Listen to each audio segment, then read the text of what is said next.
Welcome to AJ creative education channel में।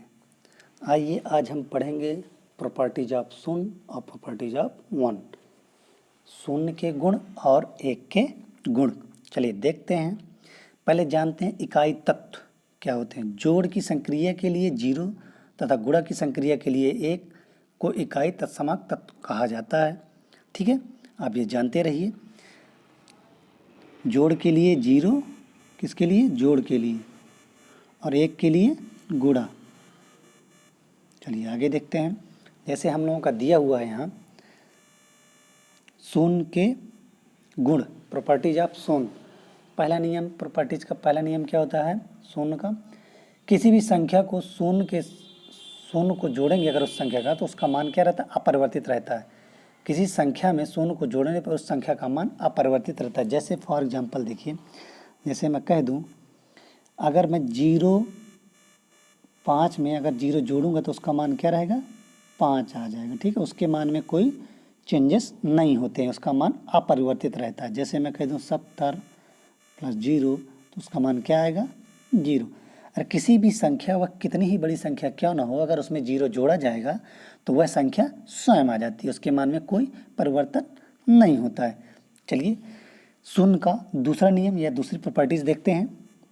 इसी क्रम में किसी संख्या में शून्य को घटाने पर उस संख्या का मान कैसा रहता है? अपरिवर्तित रहता है। जैसे फॉर एग्जांपल मैंने यहाँ आपको दिखा रखा है 10 में अगर 0 अगर घटाएंगे तो क्या आ जाएगा? उसका मान में कोई चेंजेस नहीं होते, कोई परिवर्तन नहीं होता है। जैसे 18 - 0 है तो इसमें कोई चेंजेस नहीं होंगे। जैसे मैं कह दूँ 5 - 0 तो उसके मान में कोई चेंजेस नहीं होंगे। ठीक, यह हमारा प्रॉपर्टीज ऑफ शून्य का दूसरा नियम है, दूसरी प्रॉपर्टीज है शून्य की। ठीक, शून्य की तीसरी प्रॉपर्टीज के बारे में देखते हैं।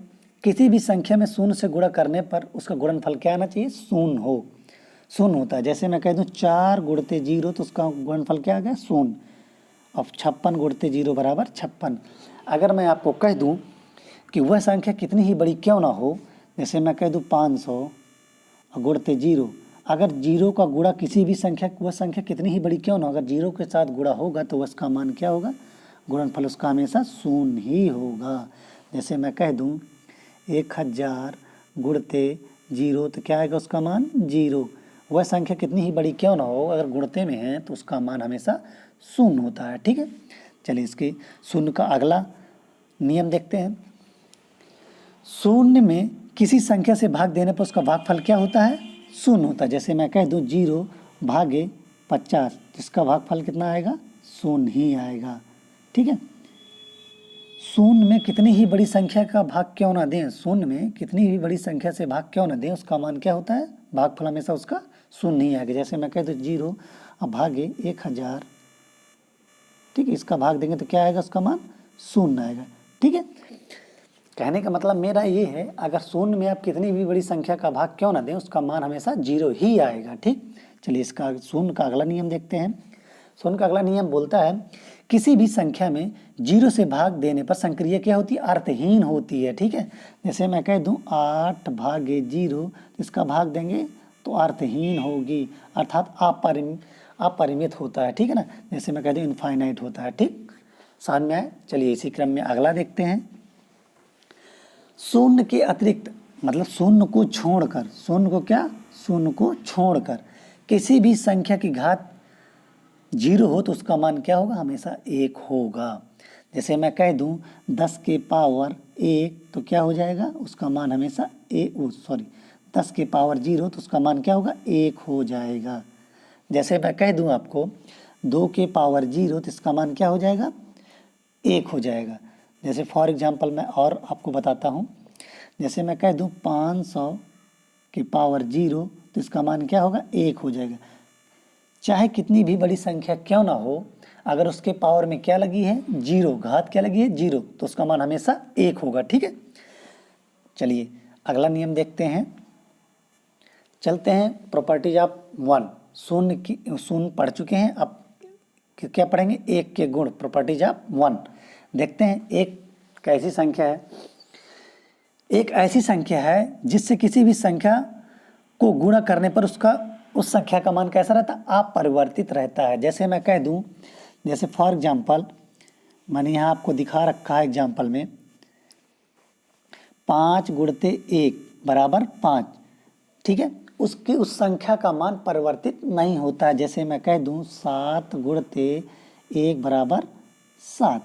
एक कोई कितनी भी बड़ी संख्या क्यों ना हो, कोई कितनी भी बड़ी संख्या क्यों ना हो, अगर उस संख्या में 1 का गुणा करते हैं तो वह संख्या स्वयं आ जाती है, उसके मान में कोई परिवर्तन नहीं होता है, उसका मान अपरिवर्तित रहता है, ठीक है। जैसे मैं कह दूं 500 गुणते 1, तो क्या आ जाएगा, 500 आ जाएगा, उसका मान परिवर्तित नहीं होता, उसका मान अपरिवर्तित रहता है, ठीक है। चलिए इसमें एक और नियम देखते हैं, इसकी एक और प्रॉपर्टीज है 1 की। किसी संख्या के पावर अगर 1 लगा है, किसी संख्या के पावर अगर 1 लगा है तो उसका मान हमेशा वह संख्या स्वयं होती है, उसके मान में कोई चेंजेस नहीं होता है। जैसे मैं कह दूं 500 के पावर 1, तो आपका क्या आ जाएगा, 500 आ जाएगा, ठीक है। जैसे मैं कह दूं 2 के पावर 1, तो इसका मतलब क्या है, 2 है।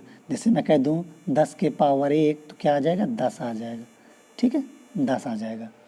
अगर आपको सेशन अच्छा लगा हो तो लाइक करें, कमेंट करें, सब्सक्राइब करें, और हमारे कमेंट बॉक्स में बताएं अगले टॉपिक के बारे में। आपको जो भी टॉपिक ना समझ में आ रहा हो तो हमें टॉपिक बताएं, हम आपको उस टॉपिक के बारे में